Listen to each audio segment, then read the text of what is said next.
Kenapa banyak orang bekerja setiap hari? Bangun pagi, pulang malam, lelah luar biasa. Tapi tetap merasa hidupnya jalan di tempat, bro. Kenapa ada orang yang gajinya besar, tapi selalu habis sebelum akhir bulan? Sementara ada orang lain yang terlihat biasa saja, tapi diam-diam membangun kekayaan dari arah yang tak terlihat.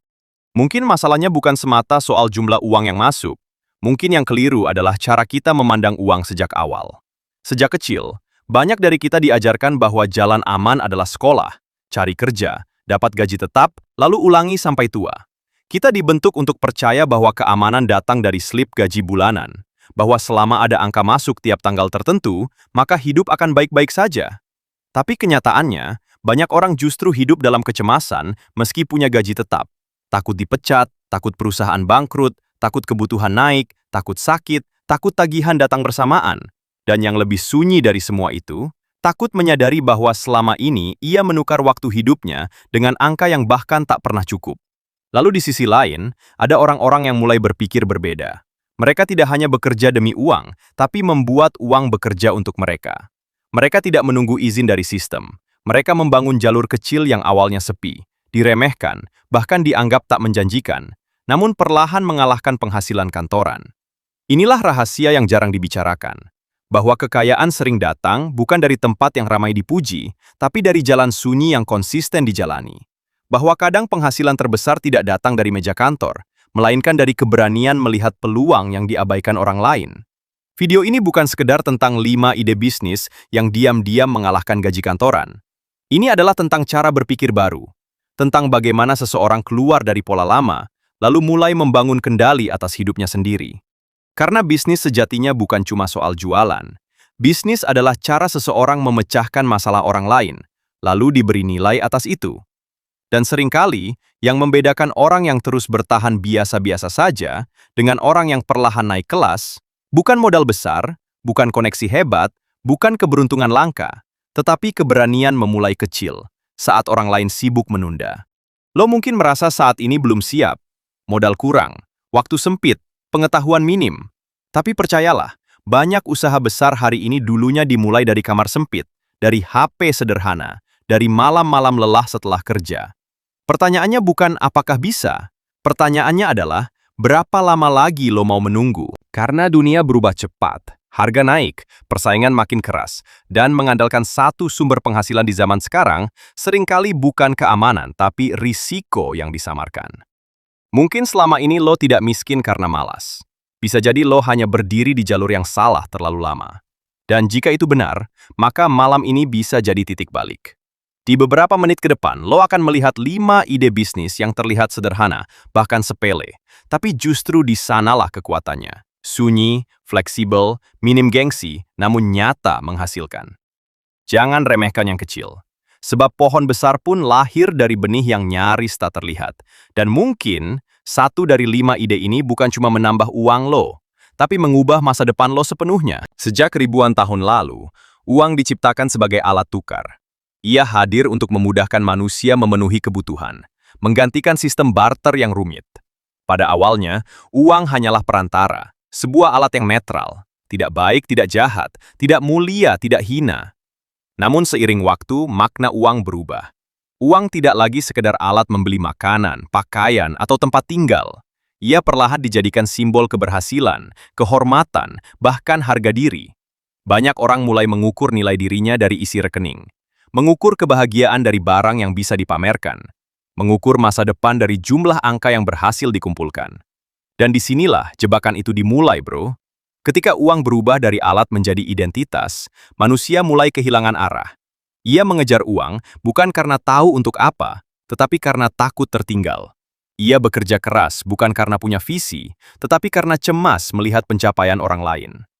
Banyak orang berlari, tapi tidak tahu sedang menuju kemana. Setiap pagi bangun dengan beban, setiap bulan menunggu gaji, setiap tahun berharap keadaan berubah. Namun tanpa sadar, pola hidupnya tetap sama. Penghasilan naik sedikit, pengeluaran ikut naik lebih cepat. Keinginan bertambah, ketenangan justru berkurang. Itulah sebabnya ada orang bergaji besar tapi hidupnya sempit. Dan ada orang berpenghasilan sedang tapi hidupnya terasa lapang. Karena masalah utamanya sering bukan jumlah uang, melainkan hubungan seseorang dengan uang. Ada orang yang melihat uang sebagai pelayan, ada juga yang hidup sebagai budaknya. Coba renungkan, berapa banyak keputusan hidup yang diambil hanya karena tekanan finansial? Bertahan di pekerjaan yang menguras jiwa, membeli sesuatu demi pengakuan, memaksakan gaya hidup demi terlihat berhasil. Semua dilakukan atas nama uang, padahal sesungguhnya karena ketakutan. Takut dianggap gagal, takut kalah, takut berbeda. Padahal uang tak pernah meminta disembah. Manusialah yang memberinya singgasana. Filosofi keuangan yang jarang dibahas adalah ini. Uang selalu mengikuti pola kesadaran pemiliknya. Jika seseorang penuh impuls, uang datang lalu pergi. Jika seseorang penuh gengsi, uang habis demi citra. Jika seseorang penuh kecemasan, uang sebanyak apapun terasa kurang. Tetapi jika seseorang tenang, sadar dan terarah, uang menjadi alat yang sangat berguna. Maka banyak orang gagal mengelola uang bukan karena mereka bodoh. Bukan juga semata karena penghasilan kecil, tetapi karena tidak pernah diajarkan memahami akar perilakunya sendiri. Sekolah mengajari rumus, dunia kerja mengajari target, tapi sedikit sekali yang mengajari cara menahan diri saat tergoda, cara menunda kesenangan, cara membedakan kebutuhan dan pelarian emosi. Seringkali belanja bukan karena butuh, tapi karena lelah. Seringkali boros bukan karena kaya, tapi karena kosong. Seringkali ingin cepat kaya, karena diam-diam merasa tertinggal. Di titik ini, uang menjadi cermin. Ia memantulkan keadaan batin seseorang. Kalau batin kacau, keuangan ikut kacau. Kalau pikiran jernih, keputusan finansial ikut membaik. Itulah mengapa sebagian orang bisa diberi kenaikan gaji berkali-kali, tapi tetap kesulitan. Karena yang berubah hanya angka masuk, bukan cara mengelola. Ember bocor tidak akan penuh meski hujan deras. Dan di sisi lain, ada orang yang mulai dari kecil, tapi perlahan kuat. Karena ia membangun fondasi, disiplin, kesabaran, dan arah. Uang sejatinya seperti energi. Ia bergerak ke tempat yang siap menampungnya. Ia bertahan di tangan yang menghargainya. Ia berkembang pada orang yang mampu mengaturnya. Jadi jika hari ini lo merasa penghasilan belum besar, jangan langsung putus asa. Bisa jadi masalahnya bukan pada kecilnya pemasukan, tapi belum adanya sistem dan kesadaran. Karena sebelum uang bertambah di luar, seseorang biasanya harus bertumbuh di dalam. Pertanyaannya sekarang bro, selama ini lo mengejar uang untuk hidup? Atau justru menyerahkan hidup demi mengejar uang? Jawaban atas pertanyaan itu bisa mengubah arah masa depan lo. Dan dari sinilah kita masuk ke bagian paling penting. Bagaimana membangun kebiasaan sederhana yang diam-diam membuat uang mulai berpihak pada lo. Banyak orang mencari strategi cepat untuk kaya. Mereka bertanya investasi apa yang paling cuan, bisnis apa yang paling laris, pekerjaan apa yang gajinya tinggi. Namun sedikit yang bertanya hal paling mendasar. Apakah aku sudah siap mengelola apa yang datang? Karena kenyataannya, uang yang besar di tangan yang belum siap sering hilang secepat datangnya. Maka sebelum bicara cara memperbanyak uang, seseorang perlu belajar cara menampungnya. Dan itu dimulai bukan dari rekening bro, tapi dari kesadaran.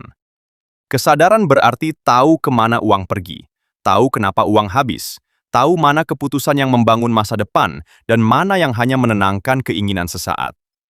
Tanpa kesadaran, banyak orang hidup seperti berjalan dalam kabut. Gaji masuk, lalu lenyap. Ada pemasukan, ada pengeluaran, tapi tak pernah jelas arahnya. Bulan demi bulan berlalu, namun hidup terasa mengulang pola yang sama. Coba bayangkan uang seperti air. Jika air dialirkan ke sawah, ia menumbuhkan panen. Jika air disimpan di wadah, ia menjadi cadangan. Tapi jika air dibiarkan bocor kemana-mana, ia habis tanpa bekas. Begitu juga uang. Masalah banyak orang bukan karena airnya sedikit, tetapi karena terlalu banyak kebocoran kecil yang dianggap sepele. Langkah pertama yang sederhana namun kuat adalah mencatat. Banyak orang menyepelekan ini karena terasa membosankan. Padahal mencatat adalah bentuk kejujuran kepada diri sendiri. Saat lo menulis kemana uang pergi, lo mulai melihat pola yang sebelumnya tersembunyi. Ternyata pengeluaran terbesar bukan kebutuhan pokok, tapi jajan impulsif. Ternyata uang sering habis bukan karena tagihan besar, tapi kebiasaan kecil berulang. Ternyata masalahnya bukan kurang uang, tapi kurang sadar. Orang yang tidak mencatat sering merasa miskin tanpa tahu sebabnya. Orang yang mencatat mulai punya kendali. Langkah kedua adalah membatasi. Bukan berarti hidup pelit atau menyiksa diri. Membatasi artinya memberi pagar agar energi dan uang tidak liar. Bahkan sungai yang kuat pun butuh tepi agar alirannya berguna. Misalnya, batasi belanja karena bosan, batasi gaya hidup demi gengsi, batasi keinginan mengikuti semua tren. Tidak semua yang bisa dibeli perlu dimiliki. Di zaman sekarang, banyak orang miskin bukan karena kebutuhan terlalu mahal, tapi karena keinginan dipelihara tanpa henti. Setiap scroll media sosial muncul hasrat baru, barang baru, standar hidup baru, seolah hidup selalu kurang jika belum punya ini dan itu. Padahal, ketenangan sering lahir saat seseorang berhenti membandingkan. Langkah ketiga adalah memprioritaskan. Uang adalah cermin pilihan. Jika lo memberi prioritas pada masa depan, uang akan diarahkan ke tabungan, modal usaha, ilmu, kesehatan, dan aset. Jika lo memberi prioritas pada citra, uang akan habis pada hal-hal yang cepat dilupakan orang. Banyak orang membeli barang mahal untuk terlihat berhasil di mata orang yang bahkan tidak terlalu peduli. Ironis, tapi nyata. Tanya diri lo sendiri, apakah pengeluaran hari ini mendekatkan lo pada kebebasan atau hanya memberi kesenangan sesaat? Disinilah perbedaan antara kebutuhan dan keinginan menjadi sangat penting. Kebutuhan menjaga hidup tetap berjalan. Keinginan membuat hidup terasa nyaman. Namun jika keinginan memimpin tanpa kendali, masa depan sering dikorbankan diam-diam. Bukan berarti lo tak boleh menikmati hasil kerja keras. Boleh, sangat boleh. Tapi nikmat yang sehat datang setelah pondasi aman, bukan sebelum itu. Ada orang tiap bulan memberi hadiah pada dirinya, padahal dirinya di masa depan sedang menanggung utang dari hadiah tersebut. Renungkan itu, bro. Mengelola uang bukan hukuman. Ini bentuk penghormatan terhadap jerih payah lo sendiri. Setiap rupiah adalah waktu, tenaga, fokus, dan umur yang sudah lo tukarkan. Jika uang dibuang sembarangan, seringkali yang dibuang sebenarnya adalah potongan hidup lo. Pertanyaan pentingnya adalah ini. Apakah selama ini lo mengendalikan uang, atau justru dikendalikan olehnya? Jika lo merasa harus membeli agar tenang, dikendalikan. Jika lo merasa harus pamer agar percaya diri, dikendalikan. Jika lo selalu menunggu gajian untuk bernapas lega, dikendalikan. Namun saat lo tahu cara mengatur, menahan, dan mengarahkan, perlahan posisi itu berubah. Lo bukan lagi korban keadaan, lo mulai jadi pemegang kendali. Dan dari titik kendali itulah, bisnis kecil, investasi kecil, tabungan kecil, dan peluang kecil bisa tumbuh menjadi perubahan besar. Setelah seseorang belajar mencatat, membatasi, dan memprioritaskan uang, ia mulai memahami satu hal penting. Uang bukan hanya soal memiliki, tapi soal mengalir. Banyak orang berpikir kekuatan finansial datang dari seberapa banyak yang disimpan. Sebagian benar, menabung penting, membangun aset penting, menjaga cadangan juga penting. Namun ada sisi lain yang sering dilupakan, bro, yaitu kemampuan melepaskan uang dengan sadar. Karena anehnya, semakin seseorang takut mengeluarkan uang, seringkali hidupnya justru dipenuhi rasa kurang. Ia punya angka, tapi tidak punya tenang. Ia punya simpanan, tapi hatinya terus gelisah. Di sisi lain, ada orang yang tahu kapan menyimpan dan tahu kapan memberi. Hatinya lebih lapang, rezekinya terasa lebih hidup. Berbagi bukan sekedar soal nominal, bukan tentang besar kecil jumlahnya. Berbagi adalah keadaan batin saat seseorang sadar bahwa uang hanyalah titipan yang bergerak melalui tangannya. Saat lo membantu orang tua, mentraktir teman yang sedang sulit, memberi kepada yang membutuhkan, atau mendukung usaha kecil sesama, yang berubah bukan hanya keadaan penerima, diri lo juga ikut berubah. Lo berhenti melihat uang sebagai benda yang harus digenggam mati-matian. Lo mulai melihat uang sebagai alat yang bisa menciptakan manfaat. Dan disitulah paradoks keuangan muncul. Semakin seseorang memahami uang, justru ia tidak terikat padanya. Semakin ia mampu memberi, semakin ia merasa cukup. Kenapa bisa begitu? Karena rasa cukup tidak lahir dari angka tertentu. Rasa cukup lahir dari kesadaran bahwa hidup tidak selalu tentang menambah, tapi juga tentang menata. Ada orang bergaji besar tapi selalu merasa kurang. Ada orang penghasilannya biasa, tapi tidurnya nyenyak. Perbedaannya sering bukan jumlah pemasukan, melainkan hubungan batin dengan uang. Jika uang dijadikan sumber harga diri, maka tak akan pernah cukup. Selalu ada orang lebih kaya, selalu ada barang lebih mahal, selalu ada standar baru yang melelahkan. Namun jika uang dijadikan alat untuk hidup baik, bertumbuh dan memberi manfaat, maka uang kembali ke tempat semestinya. Ia menjadi pelayan, bukan tuan. Keseimbangan finansial bukan hanya soal menabung dan menghasilkan, itu juga soal ritme masuk dan keluar dengan sadar. Masuk dengan cara yang sehat, keluar untuk hal yang bernilai, disimpan untuk masa depan, diputar untuk berkembang, dibagikan untuk membersihkan hati. Itulah aliran yang sehat. Sebaliknya, saat uang masuk dari kelelahan tanpa arah, lalu keluar karena impuls dan gengsi, hidup terasa berat meski angka terus bergerak. Maka sesekali, tanyakan pada diri lo, apakah gue mencari uang atau dikejar ketakutan? Apakah gue menabung karena bijak atau karena cemas berlebihan? Apakah gue belanja karena butuh atau karena kosong di dalam? Apakah gue memberi dengan ikhlas atau menunggu pujian?